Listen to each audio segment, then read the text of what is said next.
કેન્દ્રીય જળશક્તિ મંત્રી અને નવસારીના લોકપ્રિય સાંસદ સી.આર. પાટીલના જન્મદિવસ નિમિત્તે સુરત શહેરમાં સેવા અને સંસ્કારના વિવિધ કાર્યક્રમો યોજાયા હતા. યુવા યુવતીઓને પ્રેરણાદાયક વ્યાખ્યાન સમારોહનું ભવ્ય આયોજન કરવામાં આવ્યું હતું.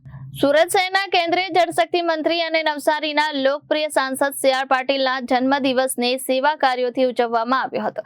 લિંબાયત વિધાનસભાના ધારાસભ્ય સંગીતાબેન પાટીલના માર્ગદર્શન હેઠળ વિવિધ સમાજ સેવાકીય કાર્યક્રમો યોજાયા હતા. આ પ્રસંગે ભવ્ય રક્તદાન શિબિરનું આયોજન કરવામાં આવ્યું હતું, જેમાં મોટી સંખ્યામાં યુવાનો અને નાગરિકોએ ઉત્સાહપૂર્વક રક્તદાન કર્યું હતું.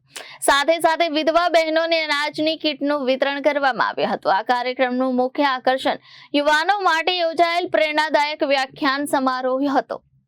મહારાષ્ટ્રના પ્રસિદ્ધ યુવા વ્યાખ્યાનકાર અને સમાજ પ્રબોધનકાર શ્રી માન વસંતહંકાર સાહેબે પોતાના સંબોધનમાં દીકરા દીકરીઓને માતા પિતાનું મહત્વ સમજાવ્યું અને જીવનમાં સકારાત્મક વિચારસરણી સાથે આગળ વધવા માટે પ્રેરણા આપી.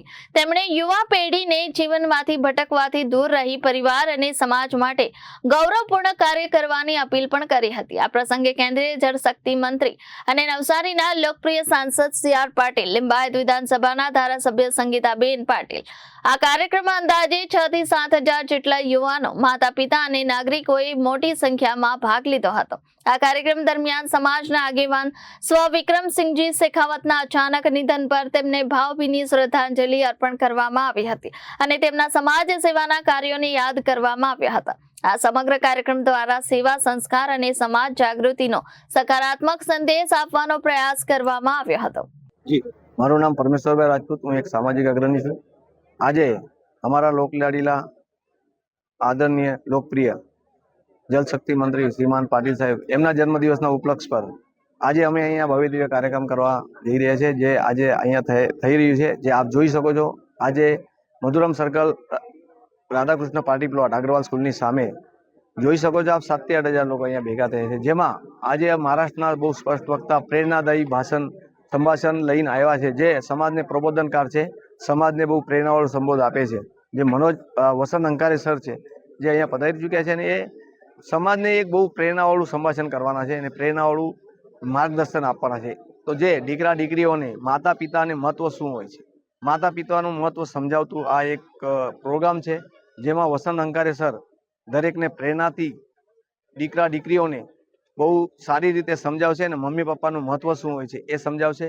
એના માટે અમે આજે સાહેબના જન્મદિવસના ઉપલક્ષ પર અલગ અલગ સેવાકીય કાર્ય થતા હોય છે. તો એમાંથી આ એક સેવાકીય કાર્ય છે, જે વડીલોને, મમ્મી પપ્પાઓને એક અલગથી સેવાકીય કાર્યથી આ એક પ્રેરણાનું હૂપવાળું સંબોધ કરીને વસંત અંકારે સર દ્વારા જે દીકરીઓએ ભૂલ કરી એ નહીં થવું જોઈએ, એના માટે આ એક અમે રજૂ કરવાના છે, જે આજે થઈ રહ્યું છે, જે જબરદસ્ત હોય છે. જેથી મમ્મી પપ્પાના દીકરા દીકરી બહુ શાંત વાતાવરણમાં એમનું કાર્યક્રમ હોય છે અને બહુ જબરદસ્ત કાર્યક્રમ હોય છે, જે પ્રેરણા આપીને એવો મેસેજ આપે છે કે ભાઈ તમે એમના પ્રેરણાથી કોઈ પણ નેગેટિવ પોઈન્ટ હોય એ તમારા દૂર કરી નાખે છે. લોકોને શું સંદેશો પાઠવશો, અને જે રીતે અત્યારે હાલમાં જે બે દીકરીઓએ સુસાઇડ કરી લીધું તો લોકોને શું સંદેશો?